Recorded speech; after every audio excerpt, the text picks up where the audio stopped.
नेते, सचिव, पदाधिकारी, तमाम शिवसैनिक आणि नाशिककरांचं आज मनापासून मी इथे स्वागत करतो। आज 23 जानेवारी श्रद्धेय हिंदू हृदय सम्राट शिवसेना प्रमुख बाळासाहेब ठाकरे यांचा जन्मदिन। तुम्हा आम्हा शिवसैनिकांच्या जीवनातला हा एक महत्त्वाचा दिवस नव्हे, संबंध महाराष्ट्राच्या इतिहासातला सुवर्णाक्षरांनी कोरून ठेवावा असा महत्त्वाचा दिवस म्हणजे शिवसेना प्रमुखांची जयंती। या जयंतीच्या निमित्तानं मी आदरणीय शिवसेना प्रमुख बाळासाहेब ठाकरे यांना अभिवादन करतो, वंदन करतो, नतमस्तक होतो। या मैदानावर आज खुलं अधिवेशन होत आहे। 2 दिवसाचं शिवसेनेचं महाराष्ट्रव्यापी अधिवेशन नाशिकमध्ये होत असताना ही जाहीर सभा म्हणजेच खुलं अधिवेशन या मैदानावर होत आहे। या मैदानाचं नाव सुद्धा हुतात्मा अनंत कान्हेरे मैदान असं ठेवण्याचा निर्णय फक्त शिवसेना प्रमुख बाळासाहेब ठाकरे यांनी घेतला आणि त्याप्रमाणे गोल्फ कोर्स मैदान म्हणून माहीत असलेलं या मैदानाला आता अनंत कान्हेरे मैदान आपण म्हणतो, ओळखतो आणि या मैदानावर आपण सर्वांनी ही तुडुंब गर्दी केलेली आहे पक्षप्रमुख उद्धवसाहेब ठाकरे यांचे विचार ऐकण्यासाठी। आज सकाळी जे अधिवेशन झालं त्या अधिवेशनामध्ये मुंबई आणि महाराष्ट्राच्या जिव्हाळ्याच्या आणि ज्वलंत अशा प्रमुख प्रश्नांवर शिवसेनेनं ठराव केले। त्याच्यातला एक ठराव हा मुंबईचं आणि महाराष्ट्राचं अलीकडच्या काळात कसं खच्चीकरण होतंय ह्याच्यावर नेमकं बोट ठेवणारा ठराव होता। आपले हक्काचे उद्योग जे महाराष्ट्रातल्या तरुणांना त्यांच्या हातांना काम देतात, हे उद्योग महाराष्ट्रात यावेत म्हणून आपलं सरकार असताना मुख्यमंत्री म्हणून उद्धवसाहेब ठाकरे यांनी अगदी कोरोनाच्या टाळेबंदीच्या काळात सुद्धा अनेक कार्यक्रम केले जे प्रत्यक्ष घेता येत नव्हते, ते दूरदृश्य प्रणालीद्वारे ऑनलाईन कार्यक्रम केले। परंतु महाराष्ट्रात येण्याचा गुंतवणुकीचा ओघ थांबू दिला नाही। सर्व देशात लॉकडाऊन जाहीर झालं, पण महाराष्ट्रानं मात्र पहिल्यांदा उद्धव साहेबांच्या मार्गदर्शनाप्रमाणे उद्योग कसे सुरू राहतील, रोजगार कसे बुडणार नाहीत, बंद पडणार नाहीत, ह्याची एक पद्धत तयार केली, प्रणाली तयार केली, नियम घालून दिले आणि उद्योग सुरू राहिले, बाजारपेठा सुरू राहिल्या, हजारो लाखो लोकांचे रोजगार वाचले। आपल्या सरकारचं हे जे काम आहे त्याचं अनुकरण मग इतर राज्यांनी केलं की महाराष्ट्रासारखं केलं तर रोजगार वाचतात। मी आणि आदित्य ठाकरे आम्ही दावोसला गेलो, मोठी गुंतवणूक आणली। त्यानंतर उद्धवजींनी अनेक सामंजस्य करार करून गुंतवणुकीचा हा जो ओघ आहे, हा प्रवाह आहे, हा कधी आटू दिला नाही, कमी होऊ दिला नाही। पण आज काय होतंय, आता दिसला महाराष्ट्रात येणारा उद्योग की उचलून पाठवला गुजरातमध्ये, पाठवला इतर राज्यांमध्ये, असा सपाटा चालू झालाय। या देशातल्या अगदी लहान मुलाला विचारलं की भारतातलं आर्थिक केंद्र कुठलं, तर कुणी सांगेल मुंबई. पण मुंबईतलं स्थापन होत असलेलं आंतरराष्ट्रीय वित्तीय केंद्र उचलून टाकलं गांधीनगरला. आमचा गुजरातवर राग नाही. केंद्रातलं सरकार आणि पंतप्रधान हे देशाचे असतात, आपल्या जन्म झालेल्या राज्याचे नसतात. त्यांच्याकडून न्यायाची अपेक्षा सगळ्या राज्यांना असते. अरे आम्ही कोणाचं ओरबाडून घेत नाही, पण आमचं तुम्ही लुबाडून का नेता, हा आमचा प्रश्न आहे. अनेक उद्योग, तो एअरबसचा असेल, फॉक्सकॉनचा असेल, असे अनेक उद्योग जे महाराष्ट्रात येणार म्हणून ठरले होते ते उचलून इतर राज्यात आणि गुजरातला पाठवले. आणि ह्याच्यावर हे मिंधे सरकार ब्रसुद्धा काढत नाही, खाली मान घालून लाचार गप्प बसलेले आहेत. ह्या खच्चीकरणावर आणि ह्या होत असलेल्या अन्यायाचा आम्ही मुकाबला करू असा निर्धार व्यक्त करणारा ठराव आजच्या सकाळच्या सत्रात झाला. त्यानंतर आरक्षणाचा दुसरा प्रस्ताव झाला आणि या ठरावामध्ये खणखणीत भाषेमध्ये शिवसेना, उद्धव बाळासाहेब ठाकरे ह्या पक्षाची भूमिका मांडलेली आहे की हे आरक्षण देणं सरकारचं काम आहे, जबाबदारी आहे. तोंड लपवू नका, पळू नका. मराठा समाजानं एवढं मोठं आंदोलन उभं केलं, त्यांची भाषा, त्यांचे बोलणं म्हणणं ऐका, त्यांच्या भावना समजून घ्या. आणि हे करताना ओबीसी किंवा इतर कुठल्याही समाजाचं आरक्षण काढून न घेता, त्याला धक्का न लावता, मराठा, धनगर या समाजांच्या ज्या मागण्या आहेत त्या आरक्षणाच्या मागण्या पूर्ण करा. शिवसेनेची ही आग्रहाची मागणी आहे, त्याबद्दलचाही ठराव झाला. आणि तिसरा ठराव सुद्धा फार महत्त्वाचा होता आणि तो कामगार कायद्यांचा. केंद्र सरकारने अलीकडे 4 कामगार कायदे केले आणि ह्या 4 कायद्यांमधून अशी कुऱ्हाड चालवली आहे की ज्यामुळे कुठलाही उद्योगपती आपला कारखाना, आपला उद्योग सरकारची परवानगी न घेता बंद पाडू शकतो, बंद करू शकतो, टाळेबंदी करू शकतो. त्यामुळे हजारो कामगार, लाखो कामगार बेकार होण्याचा धोका स्पष्ट दिसतोय. पण उद्योगपतींचे गुलाम झालेलं हे केंद्र सरकार आज कामगारांचा बळी द्यायला निघालेलं आहे. अनेक केंद्र सरकारच्या कंपन्या, उद्योग यांचं खाजगीकरण चाललेलं आहे. तिथल्या कामगारांना व्हीआरएस दिला जातो आणि ह्या कारखान्यांचे किंवा उद्योगांचं खाजगीकरण करून ते आपल्या लाडक्या उद्योगपतींना बहाल केले जात आहेत आणि हे बेधडक कामगार कपात करतायत. अनेक आंतरराष्ट्रीय कंपन्या ज्या भारतात आहेत त्या आज कामगार कपात करू लागलेल्या आहेत. आणि म्हणून ह्या केंद्र सरकारने पारित केलेल्या 4ही कायद्यांचा कडकडीत निषेध शिवसेनेनं केलेला आहे. किंबहुना उद्धवसाहेब मुख्यमंत्री असताना ह्या कायद्यांची अंमलबजावणी महाराष्ट्रात करणार नाही असं ठणठणीत उत्तर पाठवलं होतं. आता लाचारांकडून काय अपेक्षा करायची?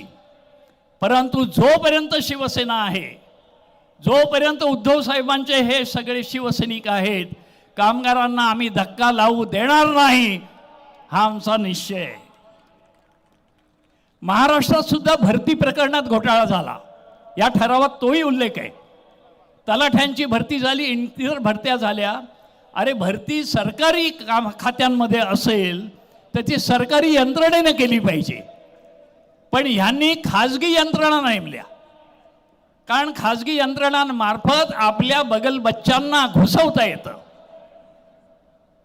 ह्या खाजगी यंत्रणांनी घोटाळे करून ठेवले आणि ज्यांची पात्रता नाही अशांना सुद्धा त्या नोकऱ्यांमध्ये चिटकवण्यासाठी ते परीक्षेत उत्तीर्ण झाले असं दाखवलं. हा घोटाळा बाहेर आल्यानंतर त्याच्यावर फार मोठा गदारोळ झाला, अख्खा महाराष्ट्र संतप्त झाला. शिवसेनेनं आज प्रस्ताव करून या सरकारला ठणकावलंय की पूर्वीप्रमाणेच राज्य सरकारची भरती ही राज्य सरकारच्या यंत्रणेतून झाली पाहिजे. खाजगी कंपन्यांना, एजंटांना हे काम देऊ नका. आपल्या ह्याच्यावर बारकाईने लक्ष राहणार आहे. ह्या तिन्ही महत्त्वाच्या विषयांवर आपण जे लक्ष देतोय ते केवळ ठराव करून आम्ही मोकळे नाही होणार. तर या बाबतीत शिवसेनेचे सगळे नेते, सर्व पदाधिकारी आणि शिवसैनिक सुद्धा डोळ्यात तेल घालून लक्ष ठेवून आहेत, हे लक्षात ठेवा. तुम्हाला महाराष्ट्र आंदण दिलेला नाही. तुम्ही कसाही लुटाल, कसाही खच्ची कराल, ते आम्ही होऊ देणार नाही. शेतीवर सुद्धा या सत्रामध्ये, सकाळच्या सत्रामध्ये चांगलं उद्बोधक असं विवेचन झालेलं आहे. हे सगळं होत असताना काल प्रभू रामचंद्राच्या मूर्तीची प्राणप्रतिष्ठा अयोध्येमध्ये झाली. आनंद आहे. आम्हा सर्वांना आनंद आहे की आपल्या प्रभू रामचंद्राची या मूर्तीची प्राणप्रतिष्ठा त्या अयोध्येत झाली. की ती राम जन्मभूमी आहे हा आपला श्रद्धेचा विषय होता, आपला हट्ट होता, आपला आग्रह होता. आणि केवळ शाब्दिक पोपटपंची करून थांबेल ती शिवसेना नव्हे. हिंदू हृदय सम्राट शिवसेना प्रमुखांनी अयोध्येमध्ये राम मंदिर झालंच पाहिजे अशी गर्जना केली होती. आणि ती गर्जना सबंध देशात घुमत होती.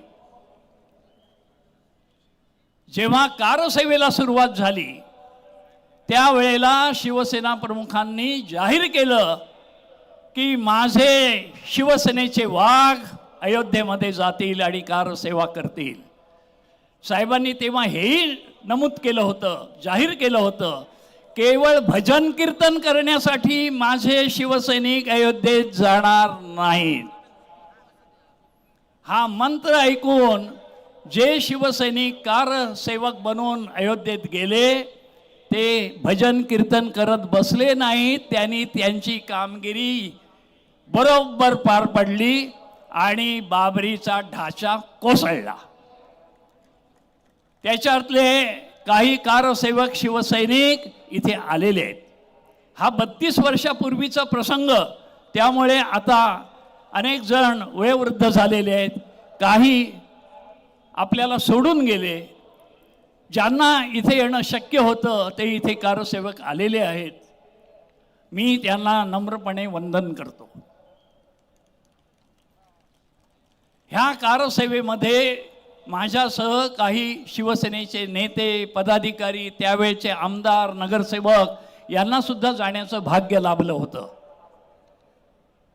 आणि ही कारसेवा तेव्हा झाली, ती बाबरी पडली, म्हणून आज तिथे मंदिर उभं राहू शकलं. नाही तर मंदिर कुठे बांधणार होते? मंदिरासाठी भूमी पाहिजे. भूमीचा विवाद होता, तो विवाद सर्वोच्च न्यायालयानं सोडवला आपल्या बाजूने, हिंदूंच्या बाजूने. परंतु ढाचा तिथून नाहीसा झाला, त्यामुळंच आज मंदिर तिथे उभं करता आलं. हे कोणालाही नाकारता येणार नाही. आणि त्याच वेळेला भारतीय जनता पक्षाच्या नेत्यांनी मात्र ती बाबरी पडली तेव्हा घुमजाव केलं. अगदी मान्यवर नेते, सन्माननीय नेते, आदरणीय नेते यांनी सुद्धा हात वर केले होते. मग त्यात वाजपेयी होते, अडवाणी होते, रज्जू भैया होते आणि सुंदरसिंह भंडारी होते. त्यांनी तर सांगितलं की हा ढाचा आम्ही नाही, शिवसैनिकांनी पाडला असेल. परंतु बाळासाहेब तेव्हा गरजले की शिवसैनिकांनी बाबरी पाडली, त्याचा मला अभिमान नव्हे तर गर्व आहे. छाती ठोकपणे सरसेनापतींनी ही जबाबदारी घेतली. आपल्या कारसेवकांना, शिवसैनिकांना उघडं पाडलं नाही, संभ्रमात टाकलं नाही, ठणठणीतपणानं सांगितलं.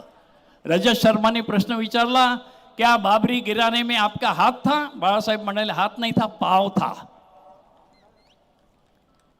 आणि म्हणूनच बाळासाहेबांवर, या ठाकरे कुटुंबियांवर, शिवसेनेवर जीव ओवाळून टाकणारे शिवसैनिक आणि त्यांच्या पिढ्या तयार झाल्या. आज इथे सर्व कारसेवक आहेत, आम्ही आहोत. भारतीय जनता पक्षाची हिम्मत असेल तर कारवाई करून दाखवा.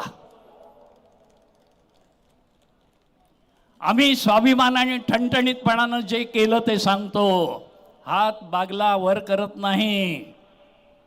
आणि म्हणूनच उद्धवजींचे हे सर्व शिवसैनिक आज संघर्षाला तयार आहेत. संघर्ष प्रभू रामचंद्राने केला, संघर्ष छत्रपती शिवाजी महाराजांनी केला, संघर्ष हिंदू हृदय सम्राट बाळासाहेबांनी केला. ती संघर्षाची परंपरा आज उद्धवजी पुढे नेत आहेत. आणि या संघर्षामध्ये आम्ही सर्वजण उद्धवजींच्या बरोबर आहोत. की उद्धवजी आप आगे बढ़ो, हम तुम्हारे साथ, ही केवळ घोषणा नाही, ही प्रतिज्ञा आहे. आणि गद्दारांना गाडल्याशिवाय हे शिवसैनिक आपला संघर्ष थांबवणार नाहीत, ही प्रतिज्ञा आहे. ह्या प्रतिज्ञेची आठवण आपल्याला करून देऊन माझे 4 शब्द पूर्ण करतो. जय हिंद, जय महाराष्ट्र. धन्यवाद देसाई साहेब. यानंतर मी विनंती करतो शिवसेना नेते भास्कर जाधव यांना की त्यांनी या सभेला संबोधित करावं.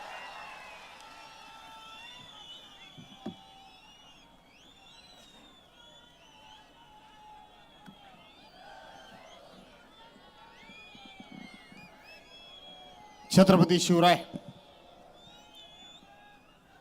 तुम मुझे खून दो, मैं तुम्हें आज़ादी दूंगा. आणि त्याचबरोबर संपूर्ण हिंदुस्थानला गर्व से कहो हम हिंदू है हे सांगून समस्त हिंदुस्थानची मान ताट करणारे हिंदू हृदय सम्राट शिवसेना प्रमुख माननीय बाळासाहेब ठाकरे आणि नेताजी सुभाषचंद्र बोस यांना मी आजच्या जयंतीच्या निमित्तानं अभिवादन करतो. भारतरत्न डॉक्टर बाबासाहेब आंबेडकर, प्रबोधनकार ठाकरे मासाहेब या सर्वांना मी नम्र असं अभिवादन करतो. व्यासपीठावर बसलेली सर्वच मान्यवर मंडळी, शिवसेनेचे वरिष्ठ नेते देसाई साहेब आणि सर्व नेते आणि मोठ्या संख्येनं उपस्थित असलेल्या बांधवांनो, भगिनींनो आणि सहकारी मित्रांनो, मला आठवतंय 18 नोव्हेंबर आणि 19 नोव्हेंबर 1994 रोजी याच नाशिकमध्ये एक शिबिर आणि खूप मोठी प्रचंड अशी शिवसेना प्रमुखांच्या उपस्थितीमध्ये सभा झाली. आणि त्या सभेनं 1995 साली महाराष्ट्रामध्ये युतीची सत्ता आणली. आज पुन्हा एकदा त्यावेळेलाच आपण लढत होतो ते आपल्या विरोधकांजवळ लढत होतो. पण आज पुन्हा एकदा आपल्याला जे लढावं लागतंय ते आपल्या स्वकीयांजवळ लढावं लागतंय. आणि सुरुवातीलाच माझी खात्री आहे किंबहुना आजचं हे शिबिर आणि आजची सभा 2024 साली महाराष्ट्रामध्ये महाविकास आघाडीचं सरकार आणल्याशिवाय राहणार नाही, अशा प्रकारचा माझा विश्वास आहे. सुदैवानं 1994 साली माझी पहिली आमदारकीची उमेदवारी याच मैदानावर हिंदू हृदय सम्राट शिवसेना प्रमुख माननीय बाळासाहेब ठाकरेंनी जाहीर केली होती. याच मैदानावर ज्या अनंत कानरेंच्या नावानं हे मैदान आहे, ते अनंत कानरे सुद्धा ज्या गुहागर विधानसभा मतदारसंघाचं मी आज प्रतिनिधित्व करतो त्याच मतदारसंघातले आईनी गावचे अनंत कानरे आहेत. ज्या स्वातंत्र्यवीर सावरकरांचा आपण आदर्श मानतो ते स्वातंत्र्यवीर सावरकर सुद्धा अंदमानच्या जेलमधून सुटल्यानंतर आयुष्यातली 10 वर्ष त्यांनी जी रत्नागिरीमध्ये काढली, तो रत्नागिरी जिल्हा सुद्धा माझा आहे. आणि म्हणून त्या मैदानावर कार्यकर्ता म्हणून माझी त्यावेळेला निवड झाली. आणि आज आपल्या सर्वांच्या समोर वक्ता म्हणून मला या ठिकाणी भाषण करायला मिळतंय. माझ्यासारखा भाग्यवान मीच आहे असं म्हटलं तर वावगं वाटणार नाही. आणि म्हणून बांधवांनो, भगिनीनो, माझ्यासह आपल्या सर्वांची खूप मोठी जबाबदारी वाढलेली आहे. आज आपण स्वकीयांजवळ आपल्याला लढावं लागणार आहे. आपण लढायचं आहे, लढतोय. कालच अयोध्येमध्ये प्रभू रामचंद्राची त्या ठिकाणी मूर्तीची प्रतिष्ठापना झाली. त्याबद्दल सर्वांनीच भाष्य केलंय.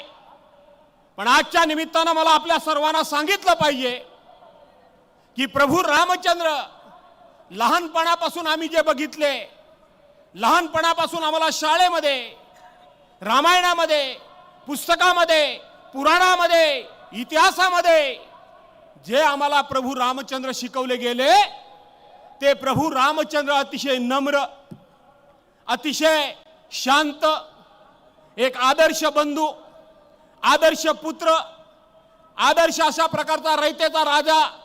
आणि त्याचबरोबर उभा आयुष्यभर आपल्या पत्नीबरोबर केवळ 7 फेरे फिरला नाही, तर आयुष्यभर फिरलं. अशा प्रकारचे प्रभू रामचंद्र हे उदाहरण आमच्या डोळ्याच्या समोर आहे, आमच्या डोळ्याच्या समोर आहे. आज संपूर्ण प्रभू रामचंद्र अक्राळ विक्राळ स्वरूपामध्ये, फार तप्त स्वरूपामध्ये आमच्या समोर दाखवले जातात. ते प्रभू रामचंद्र आम्हाला कधी शिकवले गेलेले नव्हते, आम्ही शिकले गेलेलो नव्हतो. आपल्याला आठवत असेल की अयोध्येमध्ये रावणाचा पराभव करताना रावणाचा भाऊ बिभीषण, या बिभीषणानं सुद्धा प्रभू रामचंद्रांना मदत केली. प्रभू रामचंद्रांनी त्यांची मदत घेतली आणि रावणाचा पराभव झाल्यानंतर ते राज्य प्रभू रामचंद्रांनी आपल्याकरता ठेवलं नाही, तर सन्मानानं बिभीषणाला त्या राज्यावर बसवलं. या आत्ताच्या राज्यकर्त्यांसारखं ते राज्य बळकावलं नाही, ते बळकावलं नाही. आज देशाच्या राष्ट्रपती द्रौपदी मुर्मू मॅडम या आदिवासी समाजाच्या राष्ट्रपती म्हणून आम्ही केले असं डांगोरा पिटला जातो. त्याच प्रभू रामचंद्रांनी ज्या वेळेला शबरीच्या घरी जाण्याचा निर्णय घेतला, त्यावेळेला प्रभू रामचंद्रांना बोरं मला चांगली द्यायची आहेत, आंबट द्यायची नाही आहेत, तर ती चाखून दिली पाहिजेत. आणि ती चाखून देण्याकरता म्हणून चाकलेली बोरं ही ज्यावेळेला शबरीने समोर ठेवली, त्यावेळेला प्रभू रामचंद्रांनी ती खूप मोठ्या आदराने आणि प्रेमाने घेतली. आज इथं आम्ही राष्ट्रपती आदिवासी समाजाच्या केल्यात म्हणून सांगायचं, आणि दुसऱ्या बाजूला संसद भवनाचं उद्घाटन होत असताना त्या आदिवासी राष्ट्रपतींना त्यांचा मान द्यायचा नाही. प्रभू रामचंद्राच्या मूर्तीच्या स्थापनेची त्या ठिकाणी वास्तविक राज्याच्या देशाच्या प्रमुख म्हणून द्रौपदी मुर्मूंना संधी द्यायला हवी होती. पण त्यांना न देता सगळंच आपल्या ताब्यामध्ये घ्यायचं हे सुरू झालंय. कारसेवकांचा सन्मान नाही, शिवसैनिकांचा सन्मान नाही, शिवसेनेचं योगदान मान्य नाही, अशा प्रकारचं काम हे प्रभू रामचंद्रांना आम्हाला कधी शिकवण दिली नाही. आणि यांच्याकडून अशा सौजन्याची अपेक्षा सुद्धा असणार नाही. मला प्रश्न विचारला काही पत्रकारांनी की माननीय उद्धव साहेबांना निमंत्रण दिलंय का? मी सांगितलं, निमंत्रण देणं हे सौजन्य असतं, निमंत्रण देणं ही संस्कृती असते. पण जे आज या प्रभू रामचंद्राचा वापर मतदानाकरता करतायत, त्यांच्याकडून आम्ही सौजन्याची अपेक्षा करत नाही. आम्ही फक्त आणि फक्त प्रभू रामचंद्र त्याचा आदर्श आम्ही मानतो, या लोकांचा आदर्श आम्ही मानत नाही. बांधवांनो, भगिनीनो, या संदर्भात बोलण्याकरता बोलले, अनेक मंडळी बोलली.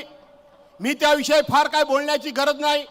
पण केवळ आम्हाला डावललं, याला डावललं, त्याला डावललं नाही, तर आज हिंदू धर्माचा अर्थ, हिंदू धर्म सांगण्याचा अधिकार ज्या शंकराचार्यांना आहे, त्या शंकराचार्यांना सुद्धा डावलण्याचं काम या लोकांनी केलं. शंकराचार्यांना डावलण्याचं काम या लोकांनी केलं. सगळ्यात मोठा जर हिंदू धर्माचा अपमान कोणी केला असेल तर ते आजच्या दिल्लीच्या राज्यकर्त्यांनी केलेला आहे, हे आपल्याला विसरून चालणार नाही. हिंदुत्व हिंदुत्व सांगायचं आणि एका बाजूला हिंदुत्व असेल, राम मंदिर असेल, 370 कलम असेल, संसद भवन असेल, ही सगळी मतदान देणारी एटीएम कार्ड समजून ज्यांनी वापर केला त्यांच्याकडून अपेक्षा नाही. कोण शंकराचार्य? शंकराचार्य म्हणजे आपला धर्म सांगणारे शंकराचार्य. या देशामध्ये 4 धर्मपीठ जी आहेत, ज्या धर्मपीठातून खऱ्या अर्थाने हिंदू धर्म आणि हिंदू धर्माचा अर्थ आणि हिंदू धर्माची दीक्षा आणि शिक्षा दिली जाते, ते शंकराचार्य, त्या शंकराचार्यांचं या सगळ्या राम मंदिरामध्ये, या हिंदू धर्मामध्ये योगदान काय, अशा प्रकारचा प्रश्न विचारला जातो. नरेंद्र मोदींच्या केंद्रीय मंत्रिमंडळातले एक मंत्री जे लघु आहेत, सूक्ष्म आहेत आणि मध्यम आहेत, ते प्रश्न विचारतात. ते प्रश्न विचारतात ज्यांचे डोळे उघडे आहेत की नाही ते कळत नाही, परंतु कोणाला तरी खुश करण्याकरता हे लघु, सूक्ष्म आणि मध्यम कोण लक्षात आले की नाही, ज्यांची आपण पिस काढलेत सर्वांनी यापूर्वी. अरे वाद्य चालू आहे त्यामुळे आवाज येत नाही, बोला. कोण चोर? ते विचारतात शंकराचार्य कोण, म्हणजे हे या देशामध्ये काय चाललंय याचा विचार आता करण्याची सर्वांनी वेळ आलेली आहे. इथं आता प्रत्येकाने याबाबत आपण बोललेलोच आहोत, या लघु, सूक्ष्म, मध्यममध्ये बोललेलोच आहेत. त्या बाम लावून रडणाऱ्या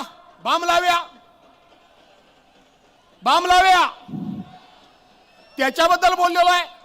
दुसरे आता प्रश्न विचारतो त्या उद्धव साहेबांना, उद्धव साहेब तुम्ही आता हिंदू धर्म सोडलात आणि काँग्रेस बरोबर गेलात, आम्ही काय लोकांना उत्तर द्यायचं हे सांगत होते. त्याच अजित पवारांच्या मांडीला मांडी लावून हे बसलेत की नाही बसलेत की नाही. निधी देत नाही म्हणून सांगितलं, त्याच अजित पवारांच्या हातामध्ये या ठिकाणी तिजोरीच्या चाव्या आहेत की नाही. नवाब मलिकांच्या बाबतीत उद्धव साहेबांच्या मंत्रिमंडळामध्ये नवाब मलिकांना घेतलं म्हणून हे सांगत होते की बॉम्बस्फोटातल्या आरोपीच्या मांडीला मांडी लावून बसू शकत नाही. मी परवांच्या दिवशी नागपूर अधिवेशनमध्ये खुलेआमपणे त्या नवाब मलिकांचं अभिनंदन केलं की वा रे वा नवाब मलिक, तुम्ही यांच्या मांडीला मांडी लावून बसलात, हे चांगलं केलं, हे मी त्या ठिकाणी सांगितलं. आणि मग मी नाही बाई त्यातली आणि कडी लावा आतली अशा प्रकारचं पत्र राज्याचे उपमुख्यमंत्री शेजारी बसलेल्या मुख्यमंत्र्यांना देतात, उपमुख्यमंत्र्यांना देतात आणि आम्ही कशी स्वच्छ आहोत हे दाखवण्याचा प्रयत्न करतात. पण हे किती त्या ठिकाणी बरबटलेले आहेत हे संपूर्ण देशाला, जगाला आता कळून चुकलेलं आहे. आणि म्हणून बांधवांनो, भगिनींनो, या ठिकाणी मी काय फार बोलू इच्छित नाही. मला माहित नाही विनायकराव तरी मला किती वेळ दिलाय, खुणवत आहेत, आणि म्हणून फार काय बोलू इच्छित नाही. पण या वेळेला मी बोलणार आहे ते सौभाग्यवती रश्मी वहिनींकरता बोलणार आहे. सौभाग्यवती रश्मी वहिनींकरता मी बोलणार आहे. मला माहित नाही उद्धव साहेबांना ते आवडेल की नाही आवडेल. मला सकाळपासून पत्रकार प्रश्न विचारत होते की तेजस ठाकरे काल पूजेला बसले होते, ते आता राजकारणात उतरणार की नाही उतरणार. त्या प्रश्नाला मी उत्तर दिलं नाही. मी उत्तर एवढ्या करता दिलं नाही की पुण्यामध्ये एका काँग्रेसच्या नेत्याने एक भाषण केलं होतं, आदित्य ठाकरेंच्या बद्दल भाषण केलं होतं की आदित्य साहेब मी तुमच्यावर प्रेम करतो, तुम्ही मला आवडता. ते हिंदू हृदय सम्राट शिवसेना प्रमुख मान्य बाळासाहेब ठाकरेंचे नातू म्हणून नाही, उद्धव साहेबांचे चिरंजीव म्हणून नाही, तुम्ही मंत्री म्हणून नाही, तुम्ही आमदार म्हणून नाही, तर तुम्ही मला आवडता. ज्या वेळेला तुमच्या वडिलांना म्हणजे उद्धव साहेबांना या 40 कोल्या कुत्र्यांनी ज्या वेळेला घेरलं होतं त्यावेळेला वाघाची झेप तुम्ही घेतलीत आणि उभे राहिलात, म्हणून तुम्ही आम्हाला आवडता. हे आदित्य साहेबांना एका काँग्रेसच्या नेत्यानं सांगितलं. त्याचप्रमाणे तेजस ठाकरेंना जेव्हा कधी वाटेल त्यावेळेला ते जरूर झेप घेतील, कारण तोही वाघाचाच बछडा आहे हे मला माहिती आहे. घेणार. पण मला इथं वहिनींबद्दल बोलायचं आहे. आज सकाळपासून राहून मला सारख्या या ठिकाणी वहिनी बसल्यात, त्याच प्रकारे मला मासाहेब बसलेल्या दिसतात. अशाच बासाहेब बसायच्या. व्यासपीठावर एका बाजूला धगधगता अग्निकुंड असायचं, एका बाजूला बाळासाहेबांच्या रूपानं जमदाग्नी, ही तळपत असायची आणि दुसऱ्या बाजूला याच चंद्राप्रमाणे शांत अशा समोर मासाहेब बसलेले असायच्या. मी या ठिकाणी रश्मी वहिनींना बघितलं. मुख्यमंत्रीपद गेल्यानंतर शांत संयमी मी रश्मी वहिनींना बघितलं. उद्धव साहेबांच्यावर एवढी मोठी शस्त्रक्रिया झाली, जीवघेणी शस्त्रक्रिया झाली, तरी सुद्धा कुठेही चेहऱ्यावर नर्वसता न दाखवलेल्या वहिनी मी बघितल्या. आदित्य ठाकरेंच्यावर नाना तऱ्हेचे आरोप त्या काळामध्ये झाले होते, पण कुठे हे वहिनी डगमगल्या नाहीत. त्याही वेळेला शांत चित्तानं वहिनी त्या ठिकाणी आपला नित्य कार्यक्रम करताना मी बघितला. आणि म्हणून वहिनींना माझी विनंती आहे की मला मगाशी काही ज्या मी पूर्व विदर्भामध्ये आता पक्षानं माझी नेमणूक केली आहे, त्या पक्षाच्या वतीनं त्या महिलांच्या वतीनं काही महिला मला भेटल्या होत्या. त्यांनी मला सांगितलं की साहेब तुम्ही वहिनींना साकडं घाला आणि वहिनींना बाहेर पडू द्या. वहिनी जर बाहेर पडल्या, वहिनी बाहेर पडायला पाहिजेत. का पडायला पाहिजेत? तर मध्यंतरी या महाराष्ट्राचे पहिले मुख्यमंत्री कैलासवासी यशवंतरावजी चव्हाण यांच्या सौभाग्यवती वेणुताई, शरद पवारांच्या सौभाग्यवती प्रतिभाताई पाटील, शंकरराव चव्हाणांच्या सौभाग्यवती, विलासराव देशमुखांच्या सौभाग्यवती वैशालीताई देशमुख, अशा काही माजी मुख्यमंत्र्यांच्या पत्नींच्या यादीमध्ये जर त्याच पत्नींच्या बरोबरीनं विनम्र जर कोण असतील तर त्या रश्मी ठाकरे असतील, असा एक लेख आला होता.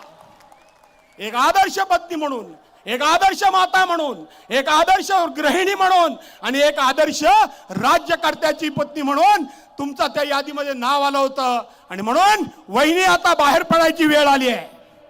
बाहेर पडायची वेळ आली आहे. विश्वासघात झालाय, विश्वासघात झालाय. आपल्या पक्षप्रमुखाला भर गादीवरून खाली ओढलंय. अशा वेळेला गप्प बसायचं नाहीये. हेण्याकरता सर्वांनी बाहेर पडलं पाहिजे, असं माझं आपल्या सर्वांना आव्हान आहे. आणि त्याच्याकरता हे शिबिर, त्याच्याकरता ही सभा निर्णायक ठरेल.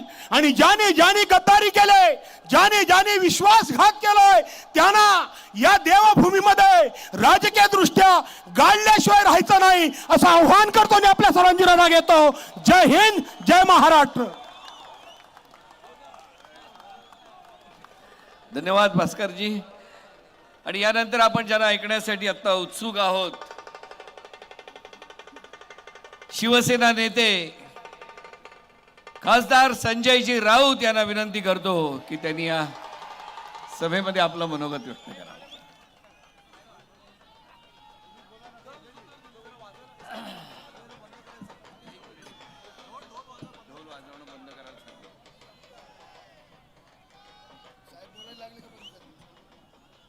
शिवसेना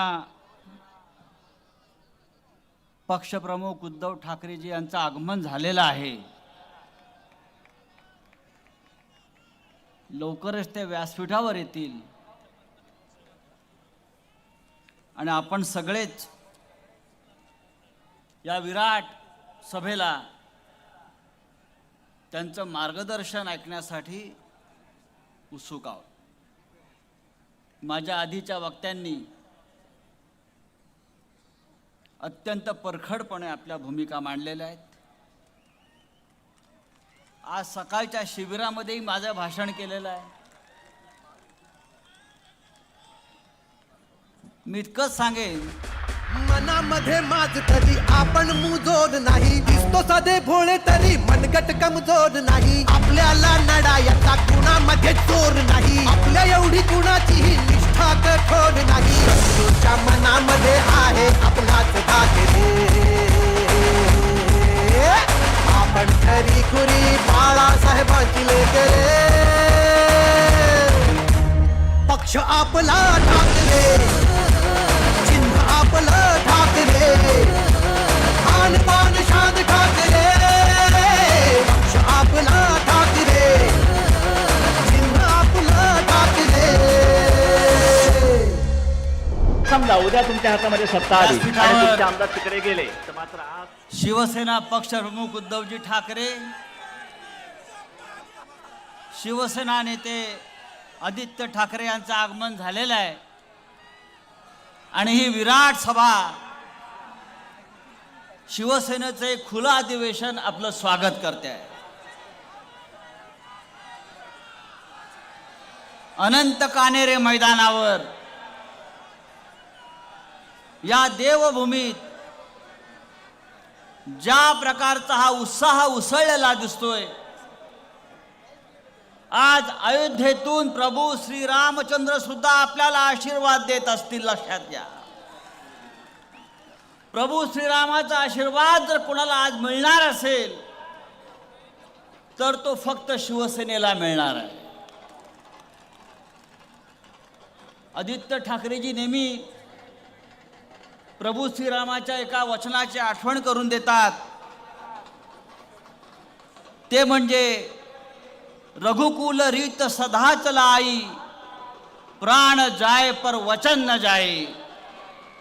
हाच शिवसेनेचा संदेश आहे. प्रभू श्रीराम हे एकवचनी होते, सत्यवचनी होते. पण आज या देशाचे पंतप्रधान नरेंद्र मोदी यांच्यासारखे ढोंगे आणि खोटारडे नेते या देशात झाले नाहीत, हे आम्हाला दुर्दैवानं सांगावं असं वाटतं. 2014 साली आणि 2019 साली नरेंद्र मोदी या नाशिकमध्ये आले होते आणि पंतप्रधान मोदींनी नाशिकला येऊन त्या दोन्ही वेळेला सांगितलं होतं, कांदा उत्पादक शेतकऱ्यांना भाव मिळवून देण्याचं वचन त्यांनी दिलं होतं. त्याचं काय झालं? आपण वचन दिलं होतं आणि तेच मोदी परवा काळाराम मंदिरात जाऊन झाडू मारताना देशाने पाहिलं. अरे, झाडू मारण्याचं काम तुमचं नाही, तुम्ही पंतप्रधान आहात. तुम्ही शेतकऱ्यांचं आणि कष्टकऱ्यांचं जे प्रश्न आहेत ते तुम्ही सोडवायला पाहिजे. काल देशानं मोदींना पाहिलं, अयोध्येतल्या राम मंदिराची प्राणप्रतिष्ठा करत होते. गेले 11 दिवस या प्रधानमंत्र्यांनी व्रतकैवल्य केले, उपवास केले. 11 दिवस ते म्हणे मंदिरात ब्लँकेटवर झोपले. अरे, या देशातली 40 कोटी जनता फुटपाथवर रोजच झोपते आहे. त्यांच्याकडे लक्ष द्या, ढोंगा कसली करताय. नरेंद्र मोदींनी म्हणे 11 दिवस उपवास केला. या देशातली 80 कोटी जनता ही अर्धपोटी आहे. तुम्ही उपवासाचं नाटक कसलं करताय? नाटकं बंद करा. आणि मला गंमत वाटते, इतका आनंदाचा क्षण, प्रभू श्रीराम मंदिरात गेले, इतका मोठा संघर्ष झाला, आमच्या सगळ्यांच्या चेहऱ्यावर आनंद आहे की राम आपल्या मंदिरात पोचलेले आहेत. पण फक्त एकच माणूस या देशामध्ये रडला, नरेंद्र मोदी. आपण पाहिलं असेल, मूर्तीकडे बघून ढसाढसा रडतायत. अरे, आनंद आहे, हा आनंदाचा क्षण आहे. रडताय काय? निवडणूक आला का हा माणूस रडतो? पुलवामामध्ये 40 जवानांचं हत्या झाली, हौतात्म्य झालं, तेव्हा यांच्या डोळ्यामध्ये अश्रू आले नाहीत. पुलवामामध्ये 40 जवान मारले गेले, तेव्हा यांच्या डोळ्यामध्ये अश्रूंचा एक टिपूस आला नाही. महाराष्ट्रामध्ये गेल्या 1.5 वर्षामध्ये 2000पेक्षा शेतकऱ्यांनी आत्महत्या केल्या. हे प्रधानमंत्री महाराष्ट्रात आले, त्यांच्या डोळ्यामध्ये अश्रू आले नाहीत. या महाराष्ट्रात देशामध्ये हजारो महिलांवर रोज अत्याचार होत आहेत, बलात्कार होत आहेत. या प्रधानमंत्र्यांच्या डोळ्यामध्ये कधी अश्रू आले नाहीत. पण राजकारणात निवडणूक आली की अशा एखाद्या प्रसंगामध्ये हे महाशय डोळ्यातून ढसाढसा अश्रू काढून रडतात. हे मगरीचे अश्रू आहेत, हे खोटे अश्रू आहेत, हे लक्षात घ्या. या देशामध्ये रोज भ्रष्टाचार होतोय, हजारो कोटीचा भ्रष्टाचार होतोय. तो भ्रष्टाचार पाहून यांच्या डोळ्यामध्ये अश्रू येत नाहीत, पण रामाची मूर्ती पाहून त्यांच्या डोळ्यामध्ये अश्रू येते. मला असं वाटलं की रामानं बहुतेक त्यांच्यावर डोळे वटारले असतील, तुम्ही इथे का आलात म्हणून. या देशामधली परिस्थिती अशा प्रकारे गंभीर आहे. या महाराष्ट्राची परिस्थिती गंभीर आहे. तिथे रामराज्य येत असताना, रामाचं राज्य अयोध्येमध्ये येत असताना, या महाराष्ट्रामध्ये गद्दारांचं राज्य आलं. हे आपलं दुर्दैव आहे.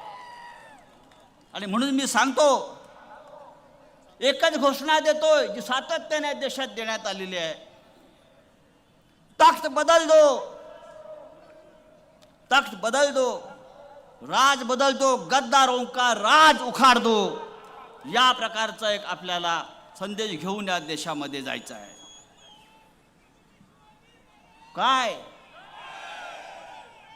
त्या राम मंदिराच्या निमित्तानं घराघरामध्ये अक्षता वाटल्या. खैरे साहेब तुम्हाला मिळाल्या असतील, आपण काय केलं मला माहीत नाही.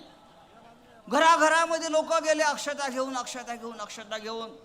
अरे अक्षता कसल्या वाटताय? आमचे 15-15 लाख रुपये वाटा, जे तुम्ही वचन दिलं होतं. तुम्ही 15 लाख रुपये आमच्या घरी घेऊन आला असतात, जे वचन दिलं असतं, तर तुमच्या अक्षतांचा आम्ही सन्मान केला असता. आम्हाला आमचे 15 लाख द्या, जे तुम्ही 2014 साली आपण सांगितलं होतं. या महाराष्ट्रात नव्हे, या देशामध्ये, या महाराष्ट्रात नव्हे तर या देशामध्ये मोदी फक्त दोघांना घाबरतात, शेतकऱ्यांना आणि ठाकरेंना. फक्त दोघांना घाबरतात, शेतकरी आणि ठाकरे. बाकी मोदी कोणाला घाबरणार नाही. आणि मी आज पाहतोय संपूर्ण शेतकरी, कष्टकरी हा उद्धव ठाकरे यांच्या पाठीशी ठामपणे उभा आहे. हा संघर्ष आहे, ही लढाई आहे. परवा मोदी आले इथे, नाशिकला आले आणि काय केलं? शेतकऱ्यांना अटक केली, शेतकऱ्यांच्या नेत्यांना नजरकैदेत ठेवलं, शेतकऱ्यांना जवळ येऊ दिलं नाही. अशा प्रकारचं जुलमी राज्य या महाराष्ट्रात आहे, ते आपल्याला उलथवून टाकलं पाहिजे.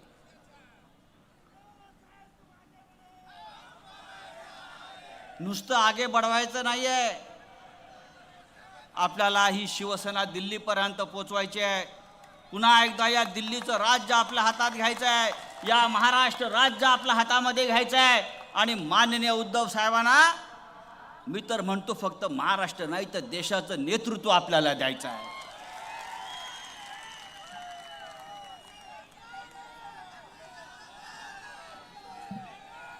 मगाशी मी पाहिलंय ते कोणीतरी एक माणूस तोंड लपवून फिरत होता उद्धव साहेब. कोणतरी म्हटलं राहुल नार्वेकर आहे. त्याला कोणीतरी सांगितलंय शिवसेना काय आहे बघायचं असेल तर आजच्या अनंत कानरे मैदानावर येऊन पहा, शिवसेना कोणाची. ही शिवसेना मिंद्यांची नाही, ही शिवसेना एकच शिवसेना. हा गट तो गट वगैरे नाही, शिवसेना एकच, ती बाळासाहेब ठाकरेंची आणि उद्धव ठाकरे यांच्या नेतृत्वाची. कालपासून आपण इथे या नाशिक शहरामध्ये अनेक कार्यक्रम केले. काळाराम मंदिरात कार्यक्रम केले, गंगेच्या तीरावर कार्यक्रम केले. आज हा विराट जनसमुदाय जमलाय. त्याच्यामुळे महाराष्ट्राचे मुख्यमंत्री एकनाथ मिंधे, फेकनाथ मिंधे यांना म्हणे मिरच्या झोंबलेल्या आहेत, मिरच्या. अरे आता फक्त मिरच्या झोंबला देऊन ठेचा आतमध्ये जायचं आहे. काय म्हणाले आपण? भास्करराव सांगितलं मगाशी, आपण सांगितलं काय म्हणाले. त्यांनी सांगितलं की शिवसेनेने म्हणे हिंदुत्व सोडलं आणि ते हिंदुत्व सोडल्यामुळे आम्हाला शिवसेना सोडावी लागली. शिवसेनेनं विचार सोडला. अरे 2.5 वर्ष त्या सरकारमध्ये आपण मंत्री म्हणून चरत होतात ना, काम करत नव्हता, चरत होतात ना. मग त्या 2.5 वर्षामध्ये आपण जेवढे खोके जमा केलेले आहात ते शिवसेनेच्या तिजोरीत जमा करा, पक्षनिधी म्हणून 50 खोके. तेव्हा मी सांगू इच्छितो माननीय उद्धव साहेब, हा विराट जनसमुदाय पहा. हे महाराष्ट्राचं आजचं चित्र आहे. महाराष्ट्राच्या कानाकोपऱ्यात उसळलेला हा उद्रेक आहे. आपल्याला प्रभू श्रीरामाचे आशीर्वाद लाभलेले आहेत आणि या महाराष्ट्रामध्ये आपल्याला रामराज्य आणायचं आहे, शेतकऱ्यांचं राज्य आणायचं आहे, कष्टकऱ्यांचं राज्य आणायचं आहे. गद्दार गाडायचा आहे, गद्दारांचं राज्य गाडायचं आहे, गद्दारांचं राज्य उलथवून टाकायचं आहे आणि त्या गद्दारांना जमिनीमध्ये 50 फूट असं खाली गाडायचं आहे की पुढले 100 वर्ष या महाराष्ट्रामध्ये गद्दारीचं नाव निघणार नाही आणि फक्त शिवसेना, शिवसेना आणि शिवसेनाच. जय हिंद, जय महाराष्ट्र.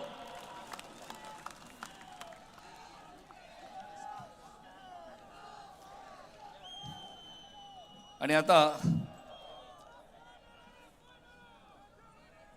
शिवसेनेचे पक्षप्रमुख आदरणीय उद्धवसाहेब ठाकरे सपत्नीक आई तुळजाभवानीची पूजा करतील. रश्मी वहिनींना विनंती आहे, त्याचबरोबर तेजस्वी ठाकरे यांना विनंती आहे की त्यांनी सुद्धा मंचावर यावं. आदित्यजी ठाकरे शिवसेनेचे नेते, संपूर्ण ठाकरे कुटुंब आणि आपण सर्व आई तुळजाभवानी मातेची पूजा साहेब सपत्नीक पूजा करत आहेत. ही पूजा झाल्यानंतर संविधानासहित भारत मातेच्या प्रतिमेचं पूजन होणार आहे.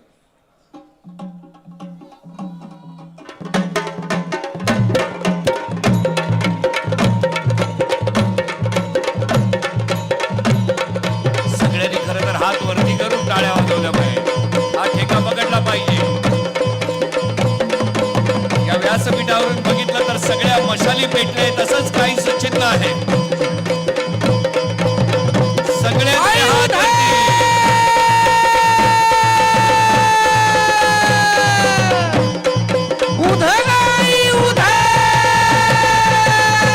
यानंतर विनंती करतो छत्रपती शिवाजी महाराज,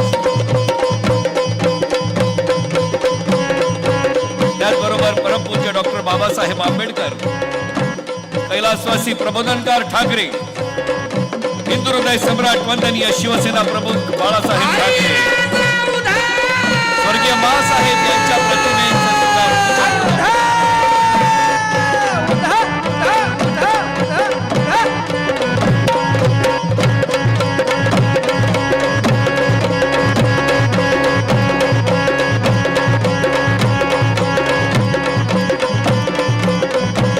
आली आली व गोंधळाला गोंधळाला आई आई भवानी माझी आई तुळजा भवानी आई आली आली ग टाळ्यांचा आवाज कमी होतोय.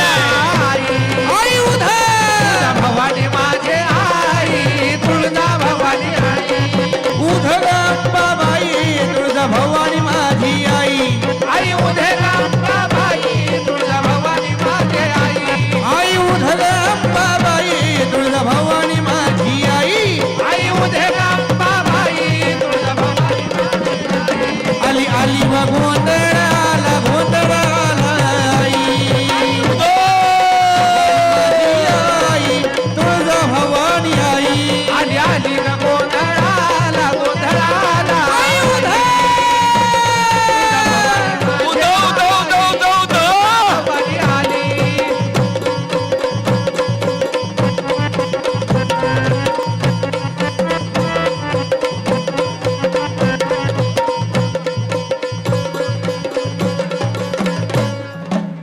आई भवानीला हा गोंधळी साकडे घालतोय. आई जगदंबेला हा भवानीचा गोंधळी साकडे घालतोय. आई जगदंबे हे आदिमय शक्ती दारुघड दारुघड आणि आशीर्वाद दे, आशीर्वाद दे आई. हा हिंदू पुन्हा एकदा संघटित होऊन दे आई. ही हिंदू शक्ती वाढू दे आई. भवानी दारुघड, आई जगदंबे दारुघड, आई दारुघड.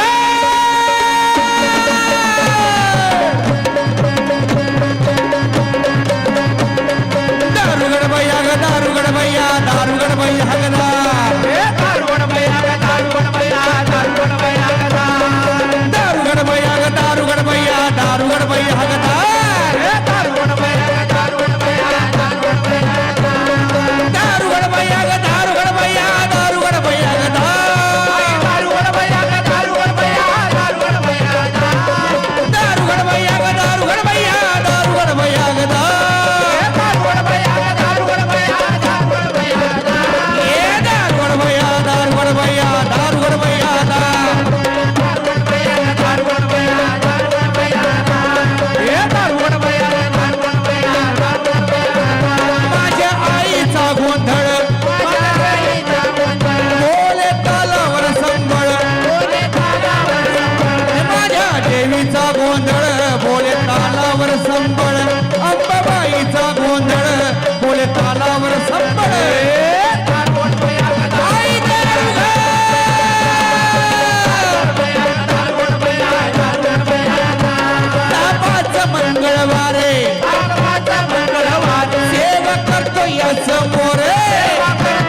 जगदंबा आई दिसती ग मुळरंभा आई दिसती ग मुळरंभा तुळजा नावाची जगदंबा दिसती ग मुळरंभा नावाची जगदंबा आई दिसती ग मुळरंभा दारुगड बया ग दारुगड बया दारुगड बया दारुगड बया ग दारुगड बया दारुगड बया आई दारुगड आई भवानी दारुगड हे कुलस्वामी दारुगड हे जगदंबा दारुगड हे महालक्ष्मी दारुगड आई भवानी दारुगड दारुगड आई दारुगड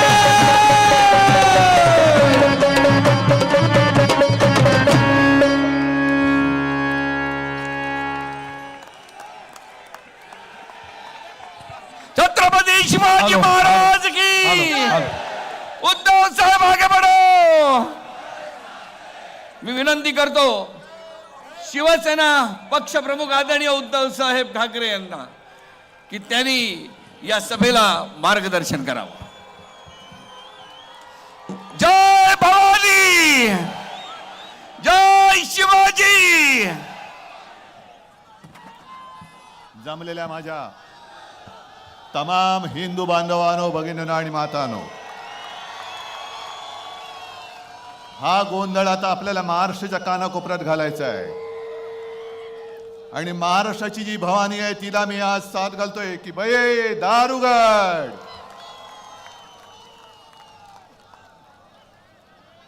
कारण ज्या ज्या वेळेला धर्मावरती अधर्माचं संकट आलेलं आहे त्यावेळेला श्रीकृष्ण आहेत, भगवान श्रीकृष्ण, भगवान श्रीराम आणि आमची आई भवानी हिने वेगवेगळे अवतार धारण करून त्या राक्षसांचा वध केलेला आहे. तीच वेळ आता आलेली आहे.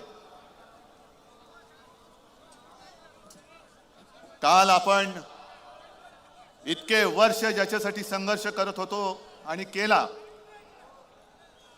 तो क्षण टीव्हीवर का होईना पण आपण याची देही याची डोळा पाहिला याचा मला अभिमान आहे. आणि त्यावेळेला कार सेवक म्हणून जे गेले होते ते कार सेवक आज इथे उपस्थित आहेत. माझं भाषण झाल्यानंतर मी त्यांना हे इकडे आहेत, तुम्हाला मी सगळ्यांच्या वतीने वंदन करतोय.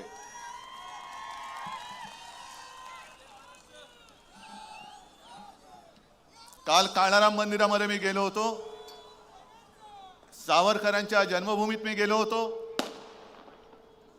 आणि अयोध्या ही प्रभू श्री रामचंद्राची जन्मभूमी आहे. पण हा माझा जो परिसर आहे पंचवटी आणि नाशिक ही प्रभू श्री रामचंद्राची पराक्रम भूमी आहे. आणि असं म्हणतात की आता जिथे ते मंदिर आहे तिथेच पर्णकुटी होती जिथे भगवान श्रीराम, सीतामाई, लक्ष्मण हे तिकडे राहिले होते. शुपर्णखेचं नाक आणि कान हे सुद्धा प्रभू रामचंद्रांनी इथेच कापलेलं आहे. आणि मग त्याच्यानंतर जवळपास 14,000 राक्षस हे प्रभू रामचंद्राला मारायला आले होते. आणि आता जसं माझ्या समोर हे भव्य दिव्य स्वरूप आहे तसं तेव्हा प्रभू रामचंद्राने अति भव्य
हॅलो चेक.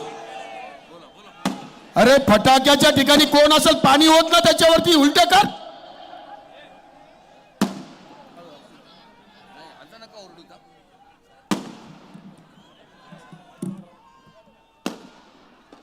आणि 14,000 राक्षस जेव्हा श्रीरामाला मारायला आले होते त्यावेळेला श्रीरामाने असंच अतिभव्य काल स्वरूप धारण केलं आणि त्या राक्षसांचा वध केला होता. म्हणून काल स्वरूप म्हणजे काळा राम तो माझ्या समोर आज बसलेला आहे, प्रत्यक्ष बसलेला आहे. आम्ही कुठे राम मंदिराला विरोध करतो अशातला भाग नाही, कारण तो आमच्या अस्मितेचा प्रश्न आहे. काल मला शिवसेना प्रमुखांची नक्कीच आठवण आली, आपल्यालाही आली असेलच.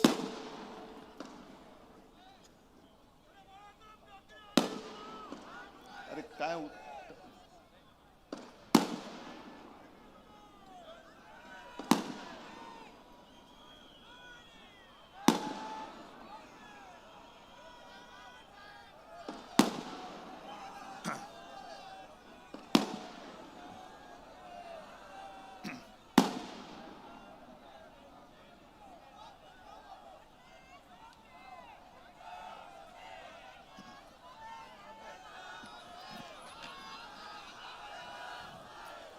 कारण त्यावेळेला शिवसेना प्रमुखांनी जे काही केलं होतं ते आता त्यावेळेला शेंबड्या वयात असणाऱ्या लोकांना माहिती पण नसेल.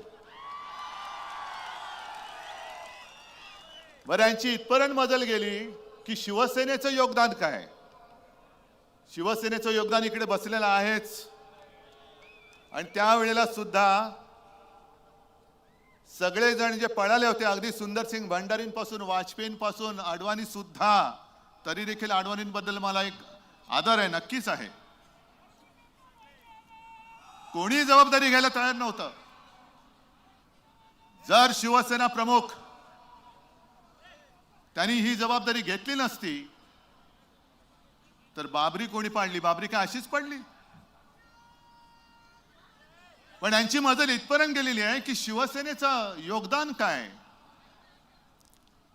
आता तर काही असे बिंडोक लोक निघालेले आहेत की शंकराचार्यांचं योगदान काय हिंदू धर्मामध्ये. मला भारतीय जनता पक्षाला प्रश्न विचारायचा आहे की कोणी जरा इकडे तिकडे खुटकन सनातन धर्मावरती बोलले तर तुमची तळपायची आग मस्तकात जाते. तुम्ही सनातन धर्म मानतात की नाही मानत हे मला भारतीय जनता पक्षाने सांगावं. आणि जर सनातन धर्म तुम्ही मानत असाल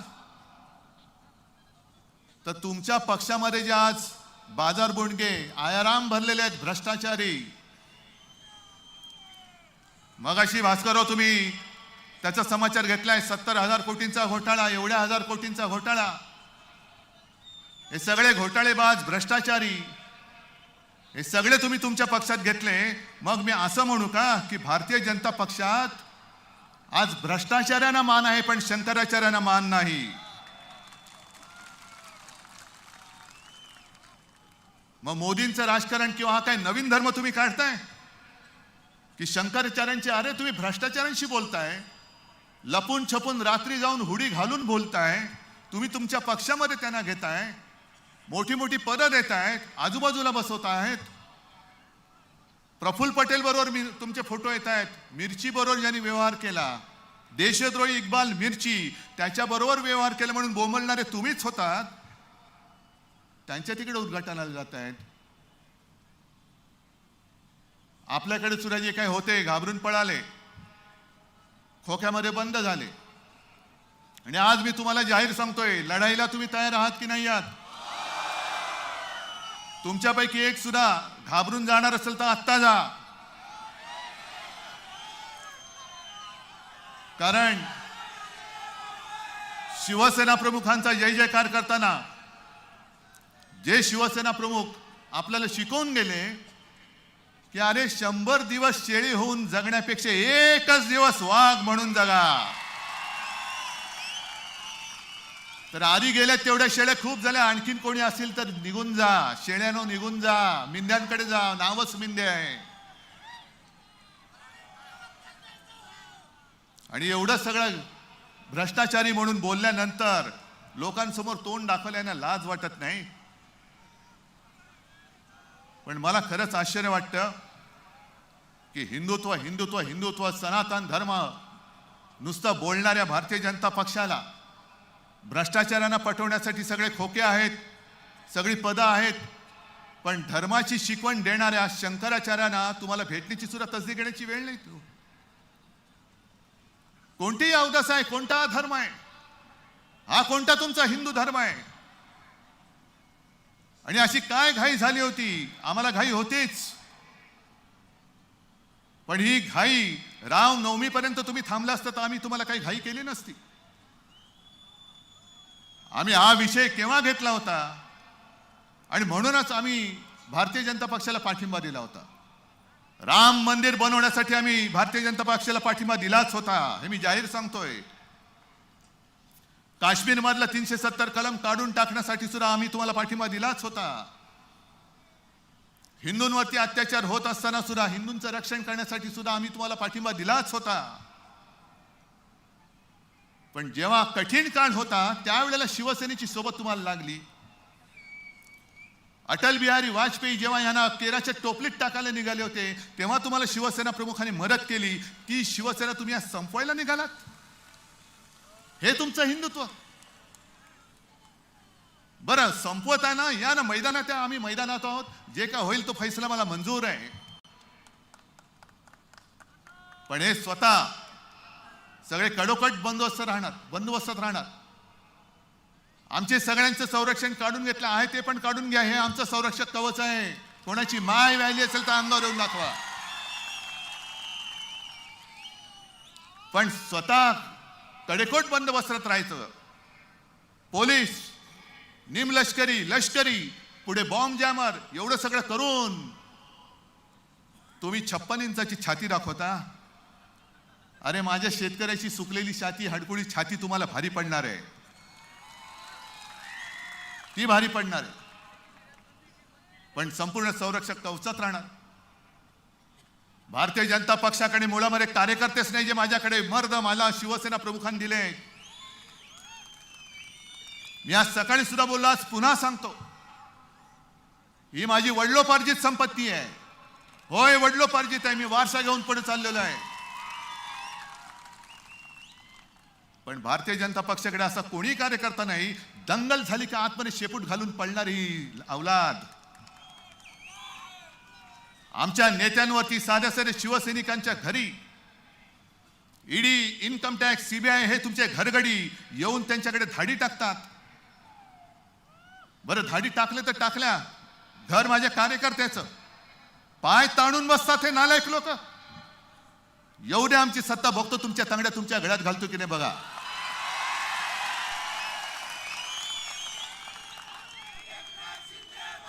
पण एका बाजूला स्वतः कडेकोट बंदोबस्तात राहणार, दुसऱ्या बाजूला तुमच्या यंत्रणा, तुम्ही शासकीय यंत्रणा, त्या शासकीय यंत्रणांचा पगार माझ्या या सर्वसामान्य माणसाच्या खिशातून जातो हे त्या यंत्रणावाल्यांनी सुद्धा लक्षात ठेवावं.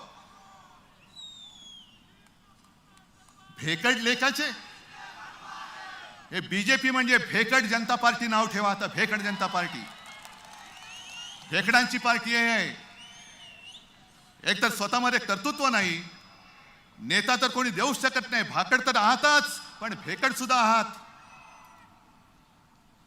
आणि म्हणे आम्ही हिंदुत्ववादी. हे असे भेकड हिंदू आजपर्यंत देशात झाले नाही आणि याच्या पुढे सुद्धा होणार नाहीत. हे कुठलं हिंदुत्व आहे? आणि मध्ये आणि मोर्चे काढले होते, हिंदू जन आक्रोश. कशाला काढताय? आहोत ना आम्ही. कुठे हिंदू संकटामध्ये? आणि तिकडे तुमचे विश्वगुरू बसलेले आहेत, ज्याच्यासाठी आम्ही पाठिंबा दिला होता हिंदुत्वासाठी. ते तिकडे बसल्यानंतर हिंदूंना या देशामध्ये आक्रोश करण्याची वेळ येत असेल तर त्यांनी खुर्ची सोडलेली बरी. खुर्ची सोडून द्या, आम्ही आहोत.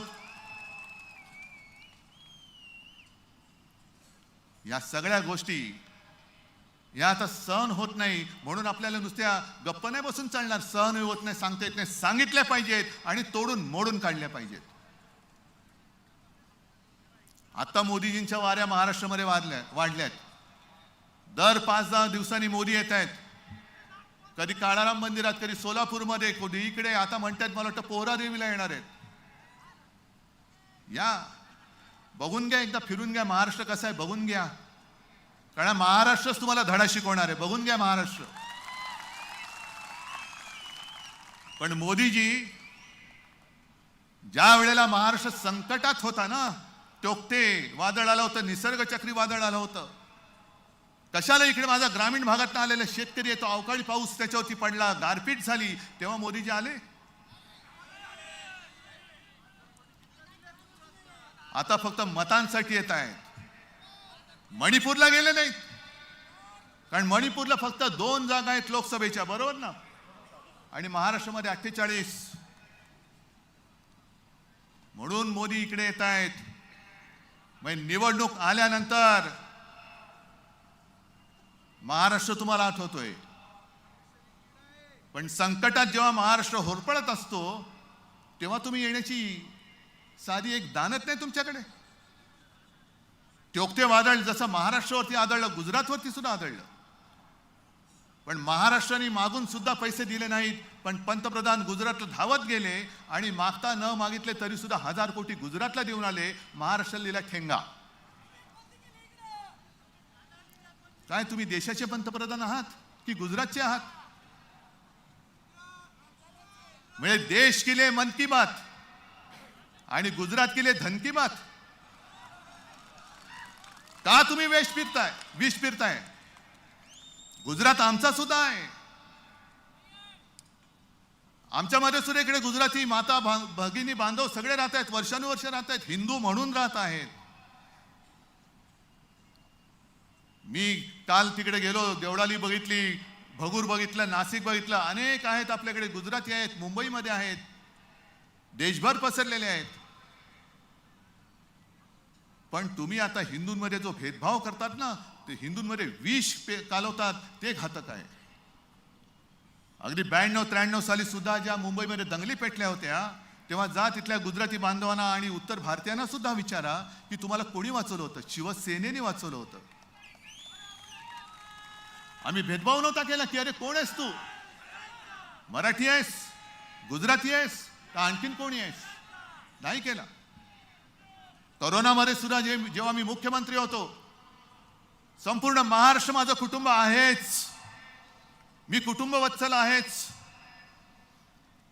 आणि म्हणूनच मी मध्ये ज्या वेळेला माझ्यावरती घराणेशाहीचा आरोप केला गेला, तेव्हा मी म्हटलं होतं की अरे घराणेशाहीचा आरोप कोणीतरी घरंदाज माणसाने केला तर मला त्याला उत्तर द्यायला आवडेल.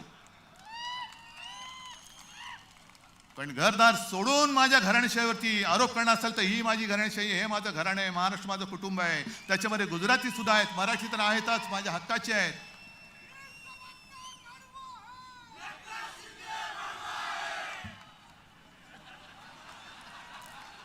आता तुम्हाला जास्त सांगण्याची गरज नाही, पण आणखीन काही काही कडवी पानं सुद्धा आहेत. आज हे संपूर्ण जे काय चाललेलं आहे, मोदींचं राजकारण अतिशय घाणेरडं आहे. तुम्ही देश, जरा थांबत, तुम्ही देश आणि गुजरातमध्ये एक भिंत उभी करतात. मोदीजी, हे हिंदुत्व आम्हाला मान्य नाहीये. त्यावेळेला छत्रपती शिवाजी महाराजांनी सुरत लुटली होती. ती गुजरातची म्हणून नव्हती लुटली, इंग्रजांची वखार लुटली होती. इंग्रजांची वखार सुरतेला होती म्हणून सुरत लुटली होती. तुम्ही मोदीजी आमचा महाराष्ट्र लुटतात, महाराष्ट्र ओरबाडता आहात. गुजरात तुम्ही समृद्ध करा, आम्हाला आनंद होईल, पण जे माझ्या महाराष्ट्राच्या हक्काचं वैभव आहे ते तुम्ही ओरबाडता आहात, हे आम्ही ओरबाडू देणार नाही. त्याच्यासाठी आज आम्ही तुमच्या समोर लढाईला उभे आहोत. आणि मिंदे जे बोलतात ना, यांनी बाळासाहेबांचे विचार सोडले. अरे मिंद्या, तुझ्या समोर महाराष्ट्र ओरबाडला जातोय आणि तू शेपूट हलवत दिल्लीची चाकरी करतोयस. शेपूट हलवत बसतो खुर्चीसाठी. हे बाळासाहेबांचे विचार, हे बाळासाहेबांचं हिंदुत्व, हे शिवसेनेचं हिंदुत्व. अगदी काही दिवसापूर्वी पंतप्रधान माझ्या कोकणात जाऊन आले, सिंधुदुर्गात. नौदल दिन होता तो बरं वाटलं की तिकडे सुद्धा नौदलाचा दिन साजरा केला. एक बडे बडे छत्रपती शिवाजी महाराजांचा पुतळा त्यांनी बसवला. कोकणवासियांना वाटलं काहीतरी कोकणात येईल, कसलं काय आणि कसलं काय. हे गेले आणि तिकडे येणारा तो पाणबुडी पर्यटनाचा प्रकल्प तो सुद्धा गुजरातमध्ये नेला. क्रिकेटची फायनलची मॅच सुद्धा तिकडे गेली, नाहीतर आपण जिंकलो असतो.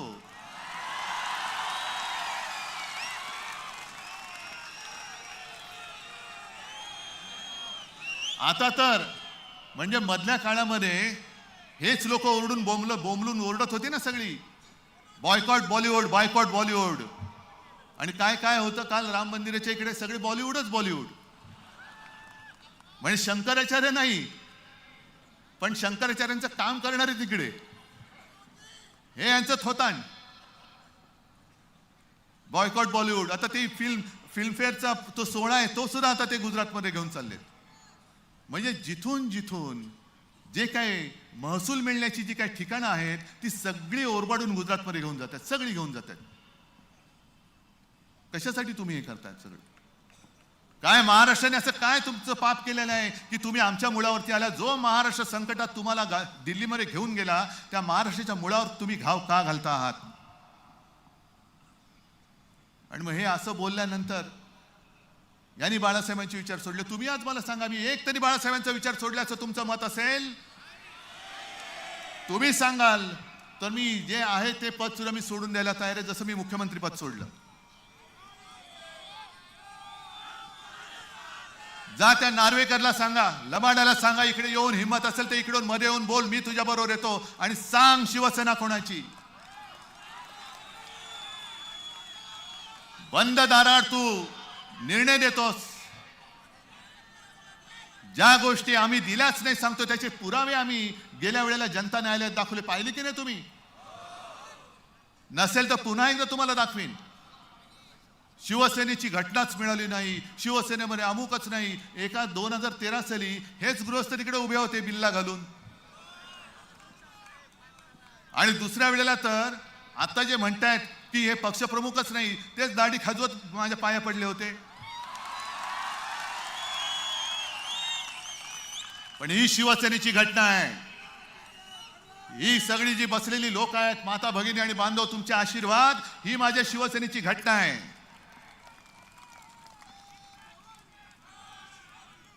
तुमच्याकडे शंकराचार्यांना मान नाही, तुमच्याकडे तुमच्या मित्रांना स्थान नाही. बरं, आज जर मी बाळासाहेबांचे विचार सोडले असं तर त्यांचं म्हणणं असेल तर 2014 साली भारतीय जनता पक्षाने शिवसेनेची युती का तोडली होती? एकनाथ खडसे नाथाभाऊने मला वाटतं नाशिकमध्येच सांगितलेलं आहे. 2014 मे महिन्यापर्यंत आम्ही आ गले लग जा असं होतं. मी तिकडे दिल्लीत गेलो होतो, मला बोलवलं होतं राष्ट्रपतींकडे पाठिंबा देण्याच्या पत्रावरती सही करायला. जूनचा महिना होता. तोपर्यंत शिवसेना हिंदूवादी होती, हिंदुत्व होती, हिंदू होती. मग जून ते ऑक्टोबर असं काय नेमकं घडलं? असं आम्ही काय धर्मांतर केलं की तुम्ही शिवसेनेची युती तोडलीत? आणि आज मी तुम्हाला पुन्हा एकदा सांगतो, आज सुद्धा ती जी व्यक्ती जिवंत आहे भारतीय जनता पक्षामध्ये, ती एक जबाबदार व्यक्ती आहे. 2014ला भारतीय जनता पक्षाने आपल्याशी युती तोडली आणि तुमच्या मेहनतीच्या बळावरती एकट्या शिवसेनेचे युती शिवाय 15 दिवसात 63 आमदार महाराष्ट्राने निवडून दिले. आणि ती व्यक्ती जेव्हा आपली युती तुटलेली होती, निवडणुका झालेल्या होत्या, हेच दाढीवाले बुवा विरोधी पक्षनेते होते. त्यावेळेला ती व्यक्ती माझ्याकडे आली आणि मला त्यांनी स्वच्छ शब्दात सांगितले की उद्धव, मला पहिल्यांदा तुझं अभिनंदन करायचंय. म्हटलं का? ते नहीं, दिल्ली में अब क्या कहूं. म्हटलं क्यों आए हैं तो कहीं डालो ना, आता काय आलत कशाला मग? नाही म्हणे दिल्लीमध्ये अशी चर्चा होती की अब बालासाहेब तो नहीं रहे. 2014 साली, म्हणजे बघा किती हरामी लोक आहेत.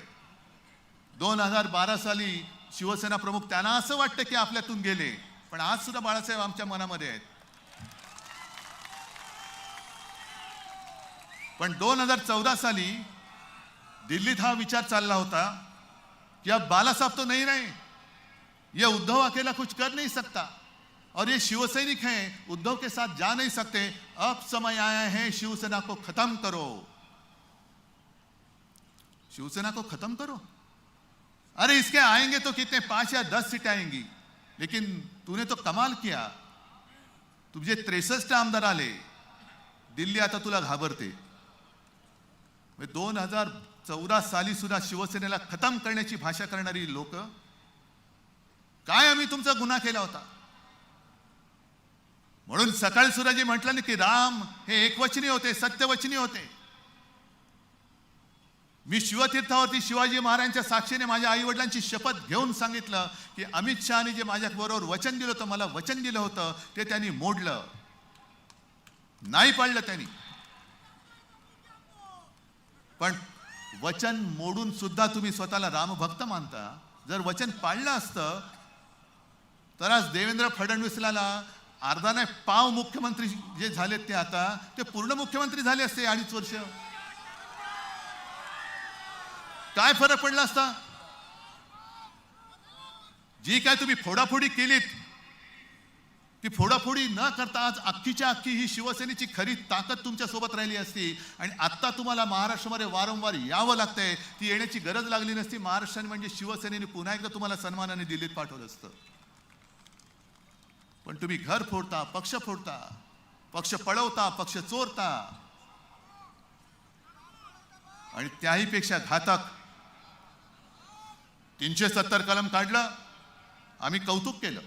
कलम कागदावरती काढलं, अजूनही काश्मीरची परिस्थिती नाही सुधारलेली, अजूनही तिकडे मध्ये मध्ये हत्या होतातच आहेत।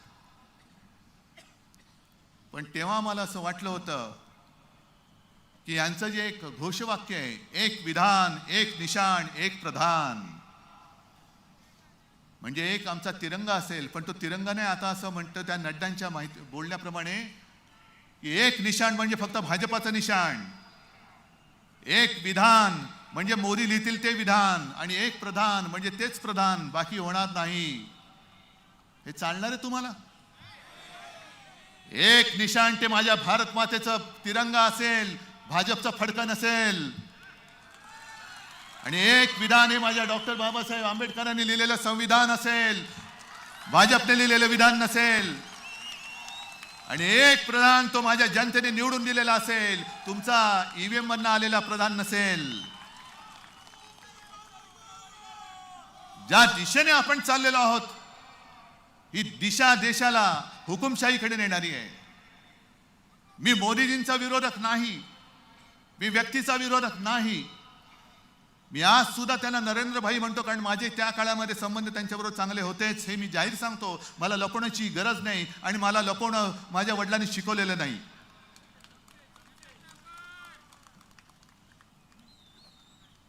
परंतु भाजपाची जी नीती चाललेली आहे की संकट काळामध्ये जी शिवसेना होती, म्हणजे विरोधकाला तुम्ही संपवताय म्हणजे राजकारणात हरवताय, मंजूर आहे, निवडणूक होत असते, प्रत्येक पक्ष आपले विचारधारा, आपले विचार हे जनतेसमोर मांडत असतो आणि जनता देईल तो निर्णय हा आपल्याला मानावाच लागतो आणि तो आम्ही मानतो, आज सुद्धा मानू। पण जे विरोधक आहेत त्यांना संपवताय, म्हणजे काँग्रेस को खत्म करो। अरे मित्रपक्ष, आम्ही तुमचे मित्रपक्ष होतो, आम्हाला खतम करायला निघालात तुम्ही, आमच्या मुळावरती आलात। जे हिंदुत्व, या देशामधली पहिली हिंदुत्वावरती निवडणूक ही शिवसेनेने 1987 साली जिंकली, त्याच्यानंतर देशाला हिंदुत्वाची दिशा सापडली। आणि जेव्हा पार्ल्याची पोटनिवडणूक शिवसेना प्रमुखाने हिंदुत्वाच्या विषयावरती जिंकली, त्यावेळेला भारतीय जनता पक्ष वाजपेयींच्या नेतृत्वाखाली गांधीवादी समाजवाद करत होता। शिवसेनेच्या विरोधात ती सुद्धा निवडणूक ते लढत होते, म्हणजे आमच्या विरोधात होते ते। मग ज्यांनी तुम्हाला दिशा दाखवली त्यांच्या मुळावरती तुम्ही येताय। म्हणजे तुम्हाला विरोधक नको, तुम्हाला पक्ष मित्र पक्ष नको, एवढंच नाही तर तुम्ही तुमच्या पक्षातले नेते संपवायला निघालात। किती भयानक आहे राजकारण। म्हणजे मी आणि फक्त मीच। त्या मध्य प्रदेशमध्ये शिवराज सिंग त्यांनी निवडणूक जिंकून दिली, त्यांची मध्ये बातमी आली होती, त्यांच्या घराचं नाव लिहिलंय मामा का घर, मामा बनवला त्याला, मामा बनवला। म्हणजे किती ही नीच लोक आहेत की वापर करून कसे फेकतायत. झालं, देवेंद्रांना फेकलं, मिंद्यांना फेकतील, शिवराजांना फेकलं, तिकडे वसुंधराजेंना फेकलं, छत्तीसगडमध्ये त्यांच्या आणखीन कोणाला फेकलं. मला आता भीती वाटते, योगी जी आप संभालो. मैं आपको सलाह नहीं दे रहा हूं और आपको मेरी सलाह मानने की आवश्यकता भी नहीं. पण ज्यांना जे त्यांना असं वाटतं की हे माझे प्रतिस्पर्धी होऊ शकतात, त्यांना आजपर्यंत भाजप संपवत आलेलं आहे. योगीजी आपका पद संभालो. कारण उत्तर प्रदेशमध्ये जास्तीत जास्त खासदार निवडून येऊ शकतात.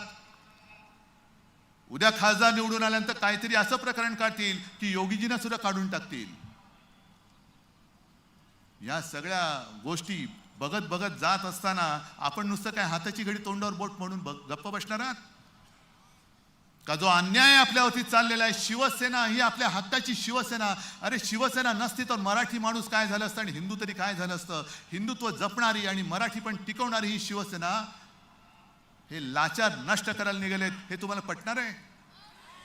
चला, माझं म्हणणं ठीक आहे, तुम्ही सगळ्यांनी एक विचार करा की आता तुमच्या आयुष्यात शिवसेना नाही आणि तुमचं आयुष्य कसं असेल त्याचा विचार करा. इकडे शेतकरी आलेले आहेत. तुम्ही मला सांगा, अगदी उघडपणाने सांगायचं, मी मुख्यमंत्री असताना केलेली कर्जमुक्ती तुम्हाला मिळाली होती की नव्हती? हो किंवा नाही सांगा. संकट काळामध्ये मी तुम्हाला जी मदत केली होती तुम्हाला मिळाली होती की नाही ते तुम्हाला सांगा. मग मोदीजी इकडे येऊन बघा, राम लल्लाला तुम्ही घर देताय.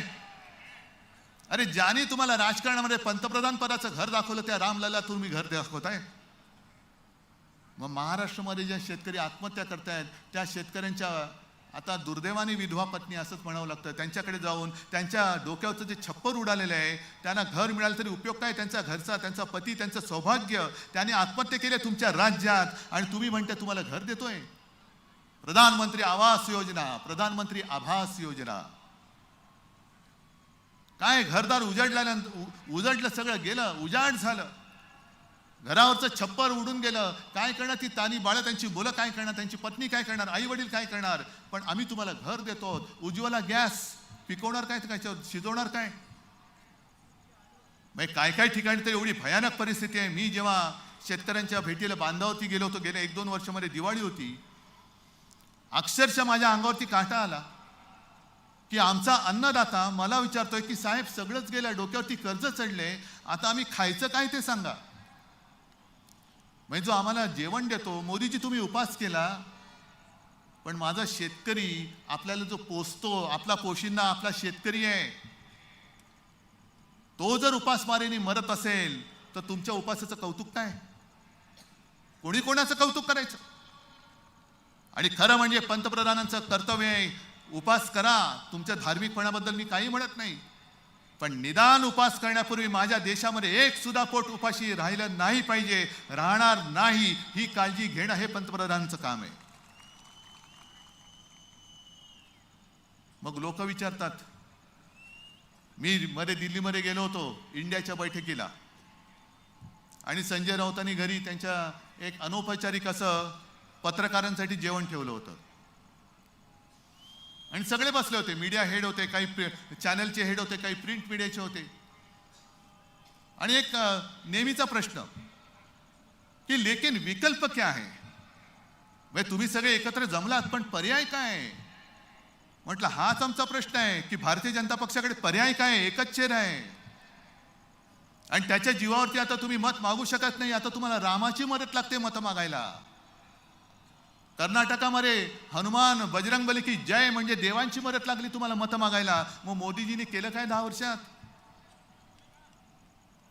निवडणूक सुद्धा आज आलेली आहे की टेंटेटिव्ह डेट ही बरोबर रामनवमीच्या आधी लावलेली आहे. म्हणजे तुम्ही रामाच्या नावावरती मतं मागणार, तुम्ही हनुमानाच्या नावावरती मतं मागणार आणि मतं मागितल्यानंतर देशाला काय देणार? घंटा. आता ही राम भरोसे बस झालं, आता काम भरोसे मतं मागा, काम भरोसे.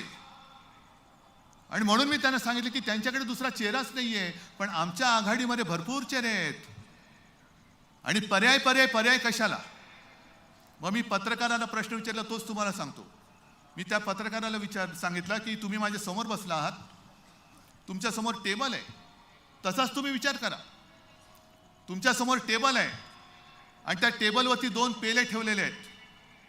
एका पेल्यामध्ये प्रयोगशाळेमध्ये चाचणी केलेलं विष आहे, विष जे घेतल्याबरोबर प्राण जाईल असं त्याच्यावर लिहिलेलं विष. आणि दुसरा पेला आहे त्याच्यामध्ये माहिती नाही काय आहे, पण निवडणूक आहे, एक पेला तुम्हाला प्यायचा आहे. मग विष लिहिले तो पेला पिणार की जे माहिती नाही तो पेला पिणार? काय पिणार? दुसऱ्या पेल्यात विष असेल, अमृतही असेल, पाणी असेल, लिंबू पाणी असेल, पण समोर विष दिसतंय. यांचा कारभार 10 वर्षाचा दिसतोय आणि जातीपातीमध्ये दंगे भडकवण्याचं सुद्धा यांचं काम तुम्हाला दिसतंय. नोकऱ्या नाहीत, शेतकऱ्यांचं उत्पन्न दुप्पट वाढलं असेल, पुन्हा द्या मतं त्यांना, वाढले दुप्पट. पीक विमा योजना काय लाभ झालाय? महिला इकडे आल्यात, उज्ज्वला योजना मिळाले, तुमच्या घरामध्ये कोणाला तरी नोकरी मिळाले, तुमच्या गावामध्ये नवीन उद्योग कोणता आलाय? मग कशासाठी मत देणार? कशासाठी मत देणार? आणि म्हणून मला, जसं सकाळी मी सुरेश भटांची कविता तुम्हाला सांगितली होती त्या शिबिरात, तशीच नाशिकमध्ये आल्यानंतर कुसुमाग्रजांची एक कविता, त्यातल्या 4 ओळी मी तुम्हाला सांगतोय आणि मग तुम्ही ठरवायचं की काय करणार आता. कारण हे सगळे राक्षस आता ह्या सगळ्या त्यांच्या यंत्रणा घेऊन अंगावरती येत आहेत. मग तिकडे महिला बघत नाही, काही नाही. आमच्या किशोरीताई पेडणेकरवरती समन्स वायकरला देत आहे, सूरज चव्हाणला पाठवत, अनिल परब आहे, संजय राऊत आहे. अरे तुम्ही शिवसेना संपवलेत ना, मग कशाला आमच्या मागे लागताय? का अजून तुम्ही माझ्या साध्या शिवसैनिकाच्या आणि नेत्याच्या घरी ईडी आणि सीबीआय पाठवताय? मग आमच्या हातामध्ये ताकद द्या आणि आम्ही सांगू त्या भाजपवाल्याच्या घरामध्ये धाड टाका, बघा किती घबाड मिळते ते. त्या कर्नाटकमध्ये एक जो मंत्री होता त्यांनी सांगितलं, त्याला मध्ये काहीतरी नोटीस आली, त्यांनी सांगितलं मला नोटीस द्याच, मी कर्नाटकच्या भाजपच्या लोकांचा घोटाळा बाहेर काढतो, 40,000 कोटींचा, नोटीसच येऊ दे मला. कोरोना काळामध्ये भारतीय जनता पक्षाने तिकडे जो काही घोटाळा केलाय कर्नाटकामध्ये, ते सगळे म्हणाले मी पुराव्यानिशी काढतो आणि कोणी कोणी कशी संपत्ती गोळा केली हे सुद्धा मी तुम्हाला सांगतो. गप का नाही? तिकडे का थंड बसताय? आम्ही तुमचे सोबती होतो, आम्ही साथी होतो. तुमच्यावरची सगळी संकट ही तेव्हा शिवसेना प्रमुखाने आपल्या अंगावरती घेतली होती. हिंदुत्वावरची सगळी संकट हे आम्ही आमच्या अंगावरती घेतली होती. तरी देखील तुम्ही आम्हाला खतम करायला निघालात आणि तुमचेच बगल बच्चे जे भ्रष्टाचार करतायत त्यांना काहीच करत नाही तुम्ही. आणि म्हणून तुमची ताकद तुम्हाला कळलेली नाहीये. तुमची ताकद जे कुसुमाग्रज बोलतात, लढाईच्या अंतिम क्षणी सामान्यच असामान्य होतो, संसाराचा कोश तोडून लढाई जिंकतो, पुन्हा सामान्य होतो आणि आपल्या विजयाची मिरवणूक परस्तपणाने आपल्या घराच्या खिडक्यांतून पाहतो. ही सर्वसामान्य माणसांची ताकद आहे. क्रांती क्रांती क्रांती जी काय असते तो सर्वसामान्य माणूस करतोय. नेत्याला वाटतं की आम्ही क्रांती केली, पण सर्वसामान्य माणसाची मनगट आणि मन जोपर्यंत नेत्याच्या हाकेला ओ देत नाही तोपर्यंत क्रांती होत नाही. तुम्हाला क्रांती जे माझे आजोबा सांगायचे की शांती ही मुडद्याची असते आणि क्रांती ही मर्दाची असते. तुम्ही मर्द आहात का मुडदे आहात हे तुम्हाला ठरवावं लागेल. आपण मुडदे असू तर काय प्रश्नच नाही, पण जर मर्द असाल तर आज जो माझा महाराष्ट्र हे दिल्लीश्वर जे खतम करतायत. अरे तुम्ही मगाशी मी बोललो की छत्रपती शिवाजी महाराजांनी ती इंग्रजांची वखार सुरत लुटली आणि मोदी आणि शहा माझा महाराष्ट्र लुटतायत. या महाराष्ट्रामध्ये छत्रपती शिवाजी महाराजांनी नुसता जन्म नाही घेतला, पण त्यांच्या विचारांनी मर्द जन्माला आलेले आहेत. आणि माझं आज पुन्हा त्यांना आव्हान आहे, तुम्ही तुमचे सगळे घरगडी संस्था बाजूला ठेवा आणि मैदानामध्ये या. अरे अब की बार 400 पार होणार असेल तर ईव्हीएम बाजूला काढा आणि बॅलेट पेपरवरती 400च्या पार 400 मतं मिळाल्याशिवाय त्याच्या आत तुम्ही आटोपलं नाही तर बघा. आणि आज हे संपूर्ण मी बघतोय काल स्वरूप, रामाचं काल स्वरूप बघतोय. ते बये दार उघडी, माझी बया जगदंबा माझ्या समोर बसलेली आहे. दार उघडणार आहात की नाही? आणि दार उघडल्यानंतर जर सरकार तुमच्या दारी म्हणून आले तर त्यांना लाथ घालणार आहात की नाही? निश्चय करणार आहात की नाही? मग निश्चय करणार असेल तर मला जरा तुमची मनगट दाखवा किती मजबूत आहेत. या मनगटामध्ये तुमच्या पेटलेल्या मनाच्या मशाली तुम्ही पकडणार आहात की नाही? बस. मग जय भवानी जय शिवाजीचा नारा हा महाराष्ट्राच्या काड्या कपाऱ्यांमध्ये असा घुमला पाहिजे की दिल्लीच्या तख्ताला हादरे बसले पाहिजेत. जय हिंद, जय महाराष्ट्र. हॅलो, कोणी उठू नका. काही क्षण सर्वांनी थांबा, कारण आपल्यामध्ये आज कारसेवक उपस्थित आहेत. त्यांच्यापैकी प्रातिनिधिक स्वरूपात आपण 5 जणांचा सन्मान या ठिकाणी करणार आहोत. श्रीमती मधुमती फर्नांडिस, प्रकाश आयरे, बाबा कदम, मनोज वाल्मिकी, प्रदीप भावसार, मिलिंद वैद्य. त्यांना विनंती आहे, साहेब जरा पुढे या. मीडिया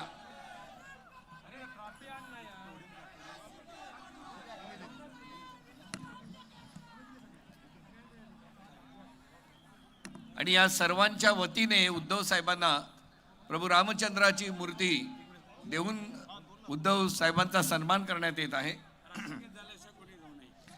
त्यानंतर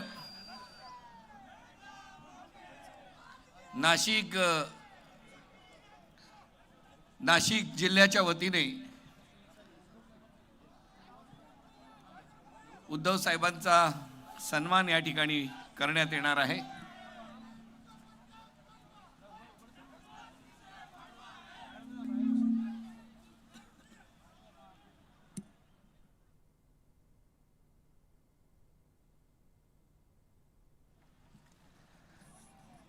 कारसेवकांचा सन्मान चिन्ह देऊन साहेबांना विनंती आहे, साहेब आपण थोडं पुढे यावं कारसेवकांसोबत. बाकीच्या सर्वांनी कृपया थोडं बाजूला राहा. त्याचबरोबर उजव्या बाजूला जे कारसेवक आहेत त्यांचा सुद्धा सन्मान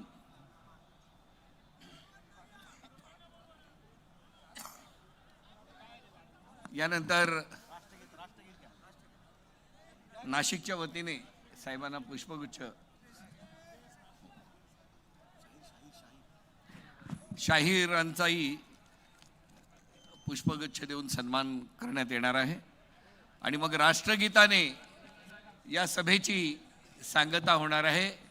कृपया साहेबांच्या समोरची गर्दी आपण थोडी कमी करावी ही विनंती.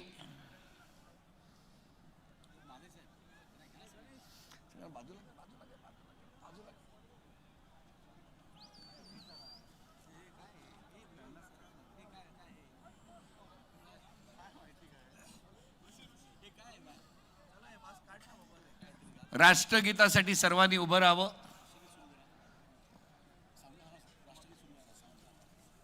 राष्ट्रगीत,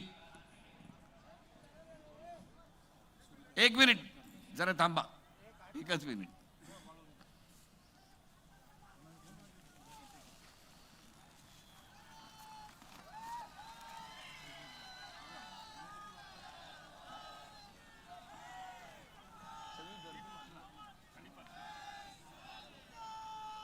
कृपया व्यासपीठावरील सर्व शिवसैनिकांना विनंती आहे की आपण सर्वांनी बाजूला व्हावं आणि राष्ट्रगीतासाठी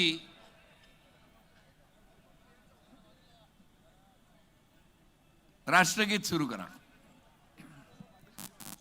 जनगण मन अधिनायक जय हे भारत भाग्य विधाता. पंजाब सिंध गुजरात मराठा द्राविड उत्कल गंगा. विंध्य हिमाचल यमुना गंगा उज्जल जलधि तरंगा.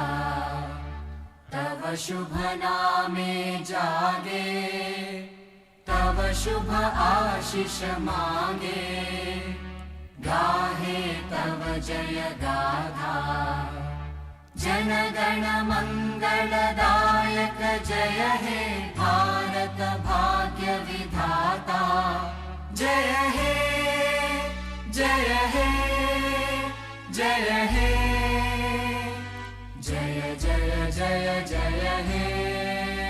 भारत माता की वंदे।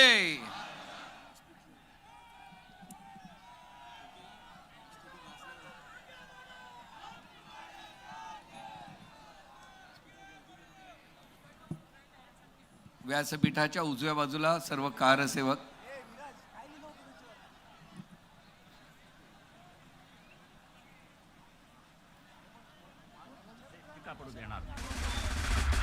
मनामध्ये माझ तरी आपण मुजोर नाही, दिसतो साधे भोळे तरी मनगट कमजोर नाही, आपल्याला नडा याचा कुणामध्ये चोर